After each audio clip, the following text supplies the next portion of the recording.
Tonight on 7 Up Front, COVID and our schools as we confront the surge of the Omicron variant. We're joined this evening by Robert Livernoy, the superintendent of Warren Consolidated Schools, one of the largest districts in our state. Dr. Livernoy, thanks for being there. Thank you. Glad to be here. Classes resumed in your district yesterday, as I understand it, after the holiday break.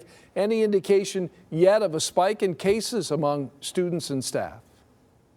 We have not yet had any sizable concern related to that. I think that is largely due to the fact that our district, in our district, our students are wearing masks, and we've been quite successful at managing this as we've worn masks all year. So it's a bit early to tell. We will, like other districts and places, eventually get a pulse on it, but as of now, we haven't seen a spike just yet. The desire certainly for in-person learning is strong after all we've been through, but what are some of those challenges districts like yours are facing when it comes to keeping COVID under control? And if necessary, would you switch back to remote learning? Well, two parts to that question. The first one is our greatest challenge, without a doubt, at this crossroad is dealing with employee shortages as it relates to those having to quarantine or test positive and the delivery of particular services throughout the district. As you mentioned, being a large district, we have a lot of people that drive buses for us and serve food and teachers and so on. So we're watching very closely our employee shortages as a function of whether or not we would have to go remote, much more so than an increase in cases within school.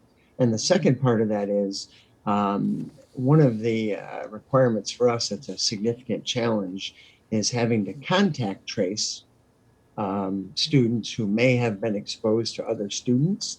It's an extraordinarily valuable tool to understand the spread of the virus, but I think any school will tell you that contact tracing is probably taking most of their time right now in order to keep things safe. Yeah, a very difficult thing. I understand there's a free COVID testing program in place for students and their families, and do you think that can help your school community as well? Yes, we are offering testing at one of our schools, Angus Elementary, for students and their families, because one of the opportunities students have is if they are exposed, they can test daily at our site, and as long as they're negative, they can remain in school. Previous to this, they would have to quarantine for 10 days, which they still do if they choose not to get tested. But in order to help students stay in school, we wanted to ramp up this testing opportunity, and we opened Tuesday for business and had nearly 300 customers on our very first day. So that's a very good sign. And hopefully you'll continue to meet the challenges that are in front of you. Dr. Livernoy, we'll leave it there tonight. Thank you for joining me. Thank you. Have a good night. Robert Livernoy is the superintendent of Warren Consolidated Schools.